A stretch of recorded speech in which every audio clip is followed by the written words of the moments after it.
Well, good afternoon, Cal. Kind of interesting day. We got news on the tariff front, just like we predicted. Trump was going to rant and rave because he extorted Carney for the $2 billion on the digital service tax. Now he's going for the gusto. He's put in 50% tariff on copper and 35% tariff on every other good coming across from Canada. What's your take on that? Well, obviously, the U.S. is not a reliable trading partner. The goofy thing about it is that the companies that he will be hurting for the most part will be foreign countries and not Canadian.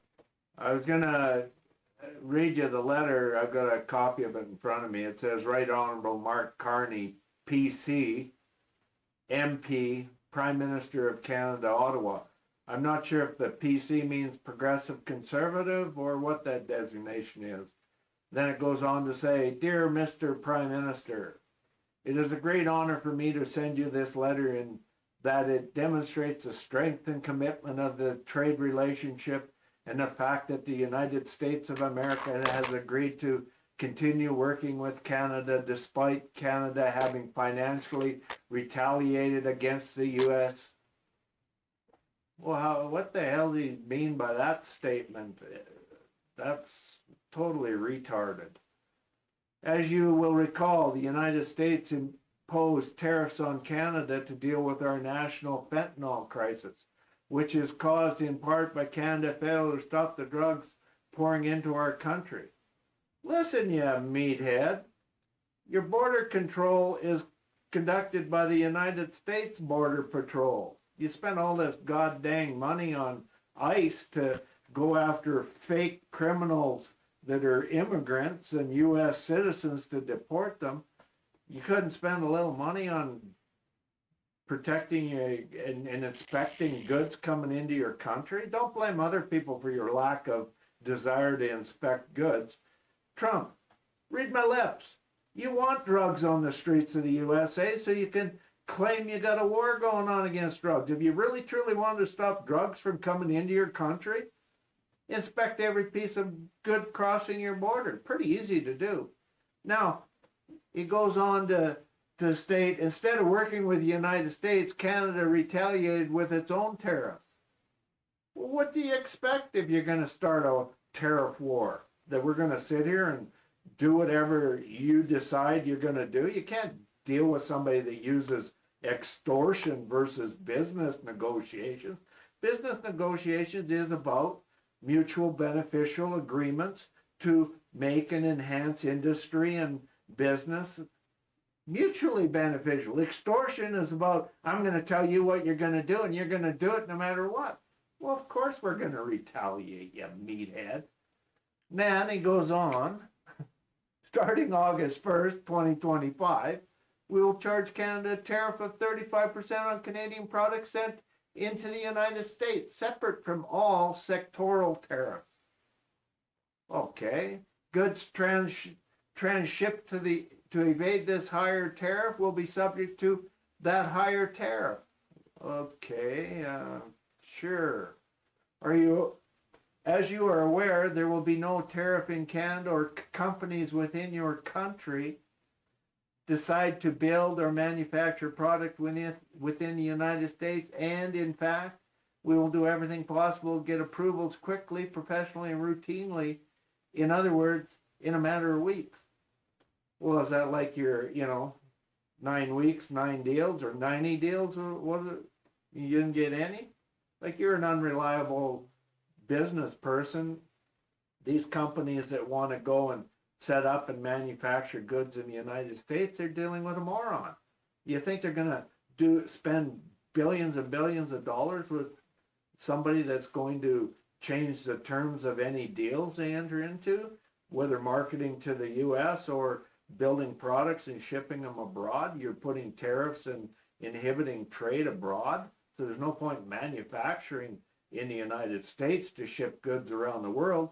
The world isn't trusting goods coming from the United States. Then further he goes, if for any reason you decide to raise your tariffs, then whatever the number you choose to raise them by will be added onto the 35% that we charge. Okay, you're going to put tariffs on your people to raise the price of goods to your citizens. And if we decide that we're going to put tariffs as a retaliatory measure, you're going to add more tariffs to your people in the United States. Well, guess what, Mr. Trump? A lot of our goods, you have to get them from somewhere because you don't make them. And we were making them economically viable for you because volume sales lower the prices. Now, if our sales drop, Mr. Trump, we're going to be forced to raise the price at this end, and you're going to have really high prices because you got tariffs at your end. It's hurting the U.S. citizens, of which, obviously, Mr. Trump, you do not care about your U.S. citizens. Furthermore, he goes on to say, also, I must mention that the flow of fentanyl is hardly the only challenge we have with Canada, which has many tariff and non-tariff policies and trade barriers. Listen, meathead, you negotiated the trade deal with Canada last time you were president. You know, it was mutually beneficial, and we gave concessions, you gave concessions. What you barking about dumb ideas on tariffs now? So Canada charges extraordinary tariffs to our dairy farmers up to 400%. It's never reached 400% tariff on dairy goods. We've got a system here that needs a little bit of protection because of our population and dynamics. Dairy farmers in the United States can market their products quite easily to any person in the United States, and it's a consumed good. It's consumed daily. If your prices were properly priced, all the milk would be drank, boom, gone. You wouldn't be able to keep up. So the trade deficit, then he goes on to say, and in that it is even assuming our dairy farmers even have access to sell your products to the people can. By all means, they've had access to our market according to the free trade agreement you negotiated.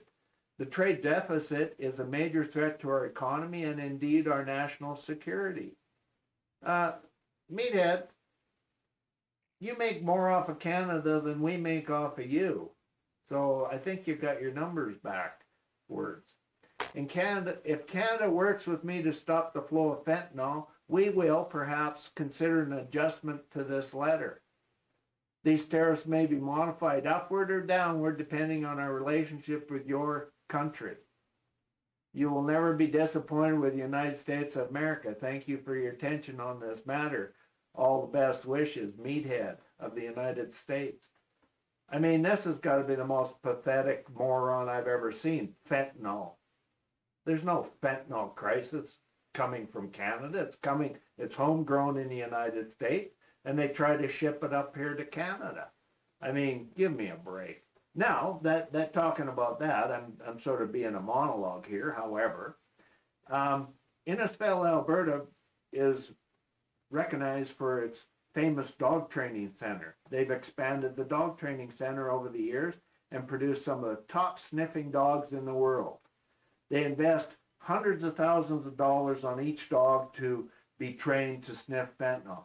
Trump, why don't you spend the money you spent on ICE to go after illegal immigrants and citizens in the United States? Why don't you spend that money and buy some of the dogs? We'll train up any number of dogs you need to be putting on your wharfs and in checking your containers and border crossing. I guarantee you Canada can supply all the sniffing dogs you need to sniff your butt for drugs. How about that, Mr. Trump? Okay, that's my rant. Now, Cal, I guess we can continue. What do you think of this letter? Well, it kind of, my understanding is it's a form letter that went out to pretty much 100 countries that I guess didn't come crawling to the table in the first round of threats to increase tariffs. And I think the American people are being misled as to what a tariff is. And Congress, who is supposedly made up of educated people, or at least elected representatives, don't understand that they've released the monster, that they had control of tariffs and they've now lost that control. So with Trump having the Supreme Court of the U.S. in his pocket, the Congress in his pocket, the Senate in his pocket, it's unlikely that these tariffs will, the tariff questions won't resolve itself, and no one will know. No one will know what the next round is going to be and where he's going with this next. It's insane. But one of the things that people should think about is when somebody declares war on another country, whether it be economic or otherwise, you have to think of how one not only retaliates if they want to retaliate or protects themselves in order not to suffer damage. And I think Canada has to start looking at its overall relationship with the US. First of all, Trump is only going to be in power supposedly for another 3.5 years. So in 3.5 years, sanity may return to this continent. If if for whatever reason that doesn't happen, then we're all in big trouble. But in the short term, maybe Canada should start talking about stopping cooperation with the US in some of the other areas where we cooperate, such as NORAD, the North American defense situation. Obviously, we don't have to worry about protecting ourselves from the Russians anymore. Uh, but we're protecting the Americans from a Russian attack. The Americans aren't doing us any favors. Let's stop or start thinking about not doing them any favors. NATO, maybe it's time for us to get out of NATO instead of increasing our spending to 5% of the GNP. Let's just think about not playing that game. Let's not follow the US into all these military follies around the world and just say no, we don't need this. We don't need to have troops in Europe. We don't need to have troops around the world. We don't need to support Americans in their war games. We don't need to buy their military equipment. Let's start talking business with them that they understand. Otherwise we're just going to be the victim.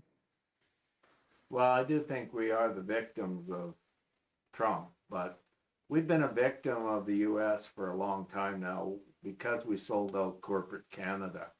And I think one of the things that we need to reevaluate is taking back ownership of our companies and corporations that control the economy of Canada. And for that, I thank Trump because he has brought all this to our attention now that we do need to make better arrangements with owning our own products and businesses and job creation within Canada. I don't feel that losing jobs to the US is really going to harm Canada. We have lots of opportunity to create work within Canada. We can build high-speed trains across Canada, key corridors like Calgary to Edmonton, and in the transition of losing a few manufacturing businesses that are already US owned, we can recover our economy quite well with quiet quitting and start dealing with more international players of significance. Some of the largest markets are going to be in Africa, India, maybe Ukraine would be a great spot after the war is over for industrial contributions. We have deals pending with Europe and industrialized nations in Europe. We will be better off because Trump has built a great wall between Canada and the US that will never be tore down again. So that's my take on it. What do you think of the 50% copper tariff?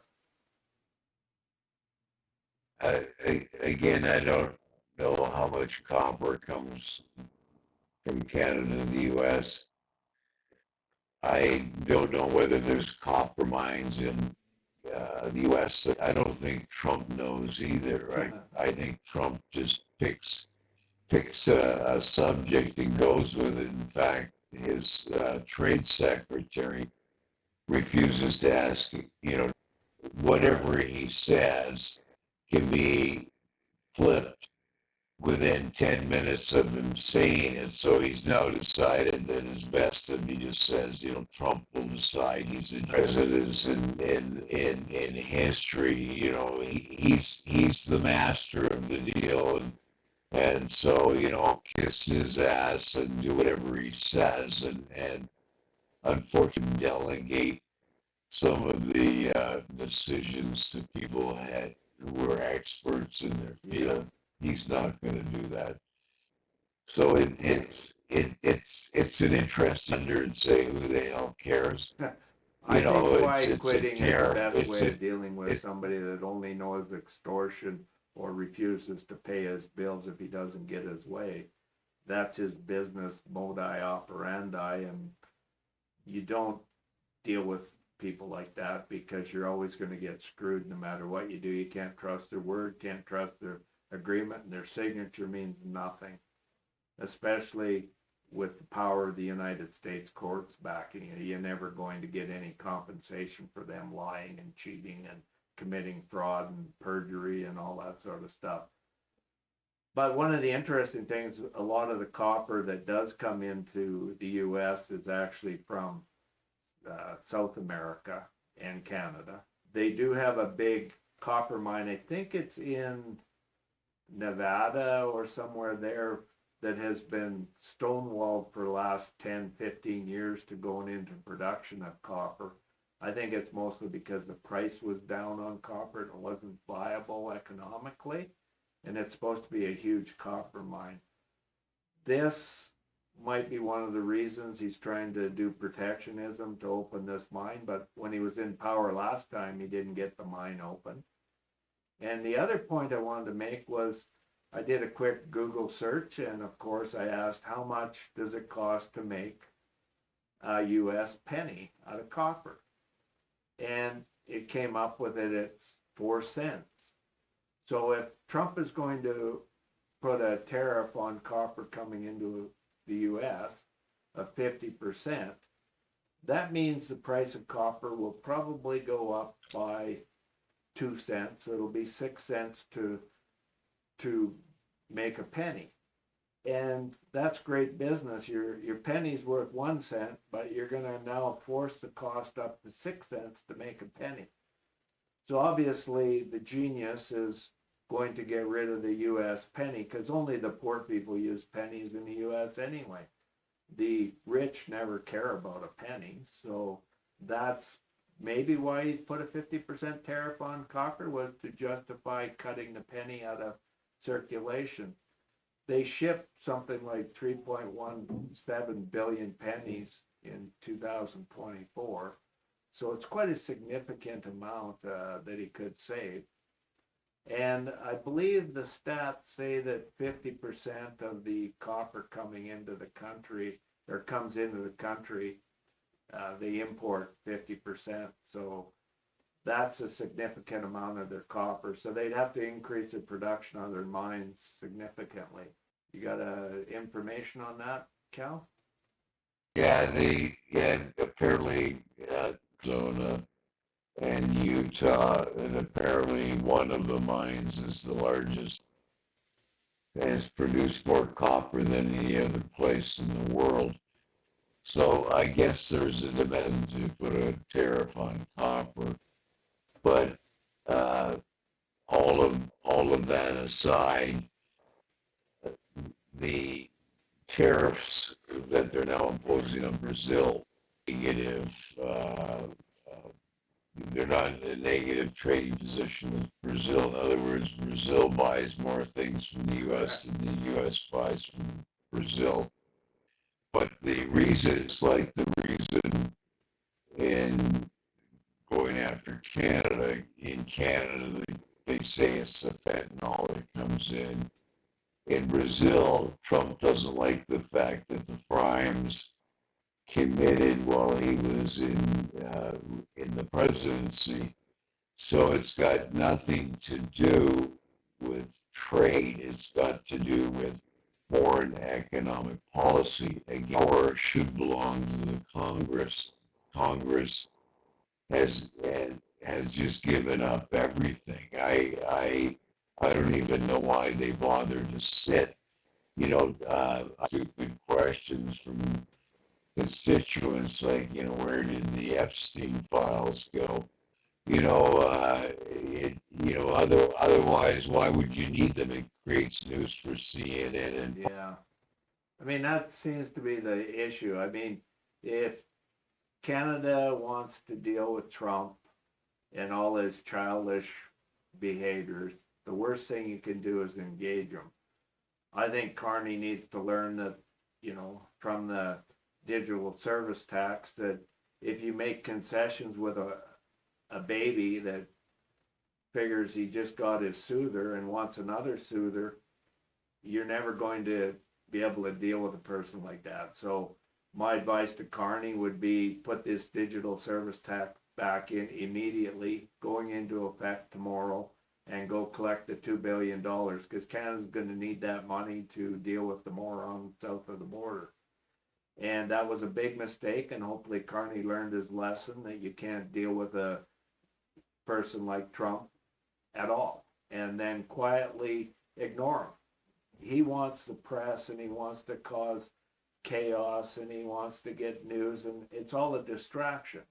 And right now, Trump is lacking a big enough distraction to take away from the fact that the Epstein files have conveniently disappeared.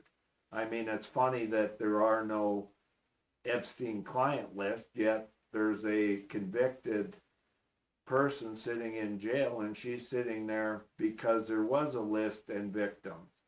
So if you are not on the list, Trump, why wouldn't you release it? Very simple fact. You're on the list. You know you're on the list. You know they have information, and you know there are witnesses around that are willing to come and testify. Eventually, it will become public. So your best way of dealing with it is you own the FBI, you own everything, and the files are conveniently destroyed and burned. Hopefully somebody made a few copies of it. Maybe Musk and his team got in there and made copies. That's why Musk could conveniently state what he did on his social media. But this is all about distractions and trying to get as much going for distractions about reality, and Trump is the master of it. And this is just an extension of that because it's causing press. And Carney has to learn that do not engage in press tactics with a drama queen. And that's all Trump is a big drama queen. And the minute you allow that to happen, you're not negotiating at a business level. You're dealing with extortionists and criminal activities and money laundering and all sorts of stuff, because that's what cryptocurrency is. And the Trump regime is what's in it for me. And we've seen the grift. So quietly quit having dealings with it. Don't make big news about it. Just don't deal with Trump at all. Let him rant and rave, and if he's going to attack his U.S. citizens, let him attack them. Raise the cost of living in the United States. Yes, we're going to have some fallout here, but we'll survive. I don't know if the U.S. citizens will survive with higher prices and lower wages. That's the capitalist way. High prices, low wages, more profits, working stiffs that have no choice but to work, or they starve to death. That's capitalism. Trump is a master of capitalism. Everything for him, he gets the luxury of golfing every day. On your dime, too, by the way, the U.S. people. And I don't really call what he does real hard work. So you don't get that many hours of golf in at that age if you're really working hard. So that's my take. You got any more?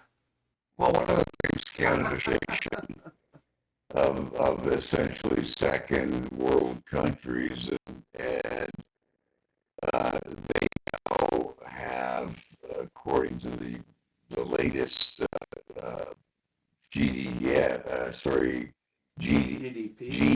Well, the problem with Brexit is Russia the there, and that's a criminal state, no worse than the U.S. What we need to do is join we need to join the Euro, the European Union, and adopt measures there. Let's think about this. So, and the G20 now only controls less than 30%. You join in an association with other countries that those other countries are going to dominate whatever your economy is. Russia is operating and running BRICS. It's it's also got, South Africa, Brazil. No. Why can't Canada be part of another trade group? Well, we have joined the EU. Except we're not, we're not ability at this stage. How do you bridge, the Atlantic Ocean and say that now we can be in a, Yeah, well, that's the same as I guess just like BRICS. It doesn't matter where in the world. The world's a small place, and we have jets that can make distance fly, pretty quick. So no, but the EU has all kinds of rules and regulations and sure. quotas and taxes. It's a totally different animal. But it is an than either economic BRICS union or where they do the trade G20. state trade. So that would be probably more favorable than BRICS, because we can, as a EU member, access trade with BRICS as well, whenever, however they set up. So I see it more favorable to deal with Europe than I do with rogue states around the world forming BRICS to deal with the United States. That's the reason BRICS was set up, was to deal with the United States and their power grabs around developing countries. So that's my take on it. But Well, it's an economic counterbalance. Perhaps Canada, should consider joining OPEC. Your trading partner cannot be trusted. Then why should you continue in an organization? Well, that's true. I mean, we do have to cut ties with our oil energy deals with the U.S., and that will come with time. And we do need to change some of our internal policies of Canada. We need to go back to prior free trade agreements where we had a few protectionist measures in place for ownership of corporations operating within Canada, where maybe we need to implement where if your corporation is foreign owned or predominantly owned by foreigners, that you have to have 50% plus one on the board of directors, and the CEO of the corporation has to be a Canadian citizen. That would make it stronger and better for corporate Canada. And the other thing is that if your company is 50 plus 1% owned by Canadian investors, then you can see 60% of the board of directors could be foreigners, and your CEO could be a foreigner, as long as the shareholders are the final say with voting power to govern the company. And the reason you want to do that, folks, is very simple. We have world environmental issues that have to be dealt with, and companies that are not from an area or a country don't mind shitting in their backyard. And by that I mean they don't mind causing environmental catastrophes, harming the environment, destroying local economies. They don't live here. They have nothing to worry about from their own actions. And what's the best they're going to get is a slap on the wrist by governments if they're polluters or environmental catastrophes. They just go back and hide in their country of origin.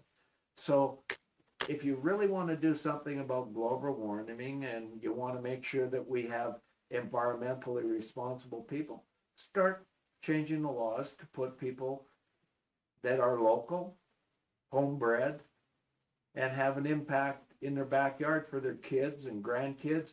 These people, as Canadian citizens, will protect our environment, our future, way more than some foreign-owned interest that doesn't give a crap about us or our country and only wants to rape and pillage our assets and not have the profits circulate in our local economies. We have to mature as a country to realize that we do not need these foreigners running our corporate level businesses in Canada. What's your take on some of that? money moves quickly, and if money thinks that for whatever reason it's not safe someplace or there's going to be government regulations, it never comes Well, back. So I think what you need to do is get some kind of fiscal policies in place that enhance the inflow of capital into Canada instead of the outflow. well, And I there's one think, issue that we have a lot of corporate welfare. We give all these tax breaks to foreign companies and local corporations, and they're not paying their fair share of taxes, just like in the US. So when you look at the overall picture, it becomes very important to say that maybe we should structure our corporate Canada to allow individuals to raise capital locally to facilitate corporation, which means is getting away from the US stock market laws and regulations that prohibit individuals from raising investment capital to do local projects. The second thing that we need to do is implement better banking policies to support local small businesses and quit making it impossible for businesses to do what we need to create jobs and prosperity in Canada. And the third thing what we need to do is quit saying that corporations can't operate with government. I would love to do joint ventures with crown corporations and have the profits end up in taxpayers' pockets versus stock market players from all around the world taking the profit. And these are innovative ideas that we can actually implement very easily, and we just have to think outside the box. And Canada has a unique ability because we are a prosperous country with lots of resources. So let's start thinking outside the box. I mean, I've written governments federally and provincially stating these facts for decades now. Hopefully Trump is going to trigger a response that maybe we're going to start looking outside the box for internal solutions to our own unique problems. I'm sure you've written a lot of government agencies too on subjects like that and got zero responses. oh, you see some of the dumbest things. It's too big of a topic to go into at the moment. Like, Well, we'll have to do it one day, I- but we can I keep- splash I on the keep- surface. I keep writing my MP over and over and over again, asking him for his position on the war on Gaza and his party's position, and I get nothing. I get a standard letter back saying how they like to hear from constituents, but they're very busy, and they may not be able to get around to answering my inquiries. And as far as I'm concerned, grow a pair. This guy's been the conservative representative of this area for a decade, and he's afraid to say anything. Has his party got a muzzle on him, or is it his own personal belief that he's afraid to express? Like, I don't care what he says. Like, he could tell me that he's in favor of the eradication of the Palestinians and providing all the property that they now occupy to the Israelis. That could be his opinion. And maybe he's just afraid to express that opinion because he knows it's an opinion that condones genocide. I don't know.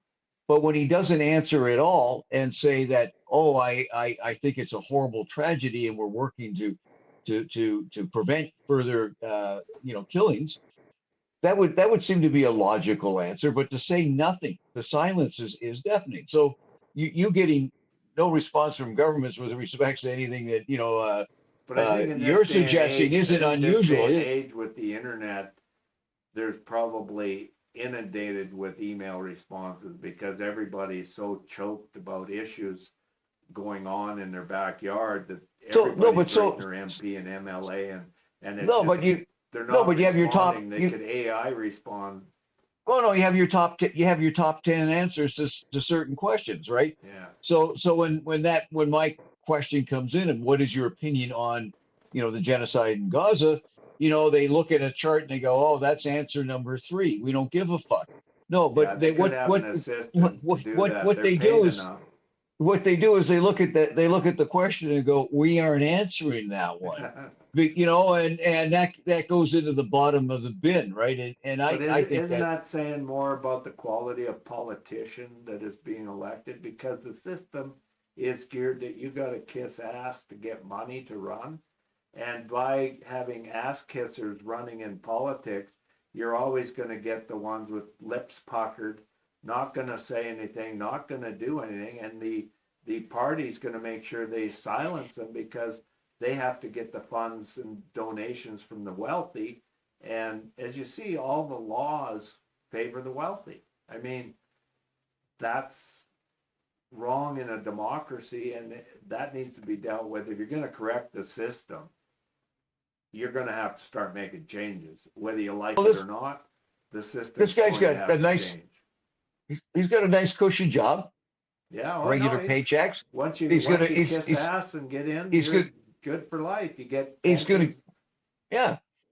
Yeah. So why would he rock the boat, right? And all he has to do is, every once in a while, answer a question or two and take up a matter and have his secretary say I'm doing a great job and have the media that's foreign owned and backing you say what a great person he is. He's doing a great job and that's influencing the election, and it's free. I mean, the media gets to pick and choose who they're going to pump every day on the news, prime hour, and they decide who's going on there and who they're going to promote. And mostly it has to do with who their business associates with the news outlet is going to prosper. And it's all about the money. It's not about intelligence. It's not about ideas. It's not about innovative ways of dealing with problems. We have a lack of proper politicians, period. End of subject. And it's across party lines. These wealthy people invest in all parties so that it doesn't matter which party gets in, they get their way. And if you don't give them their way, your party isn't going to be elected again. And you see that with Musk. Musk would be the exemplification of how money buys politics, because he pumped hundreds of millions in and that swayed to get Trump elected. Now Musk is saying, hey, I'm going to set up another party and I'm going to be a contender pretty quick because I got the money and it's a tax write-off for me. So I'm here. I'm going to be making a big noise, and he's going to vote split. So he's back in the game because money buys it, period. So I don't know if you followed that about Musk starting the America Party. I don't know what they call themselves, but that should be interesting to follow. What are their policies? I got money, I can buy the media. It's going to divide the Republican Party is what it'll do. Wow. You would hope it. But first of all, there's no common sense down there. Why you would ever let a psychopath, go nuts with tariffs? And it's like you said, the tariffs are a tax on the American people. They are not a tax directly, anyways, on Canada. They're just going to make exports more expensive. And the fantasy, the trickle down that the businesses will all move to the U.S., what difference does that make? Because it's going to be more expensive. But in any event, my headset just gave me a warning that its battery, it's quitting on me. Okay, well, you're a quitter. We got that. Maybe we could transfer that quitting attitude to Trump. Maybe he could be a quitter. But definitely the U.S. citizens, you're not going to be quitters because you're going to have to stand up. And I'm waiting to see the rallies in the streets. I'm waiting to see the Civil War progress. And, hopefully the sooner the better, because it's going to be hurting the U.S. more than it's going to be hurting anybody else in the world. The rest of the world is saying, hey, I think we can deal with one another now, and we'll lower some of the barriers for interstate trade. So we're doing fine. The world's doing fine. It's just the U.S. and Trump isn't staying up on reality. I don't know if he's into drugs. Maybe Trump is into fentanyl. I have no idea why he's not stopping the fentanyl at the border. But if you want to buy some good training dogs for sniffing out your drugs coming in the U.S., Innisfail, RCMP, give them a call. They'll supply all the dogs well-trained you need to stop fentanyl from coming into your U.S. On that note, may a dog sniff your butt, Trump. Take care. Bye. Bye. Subscribe to the channel, give us a like, and please share the video. Don't be afraid to share this commercial with your friends too.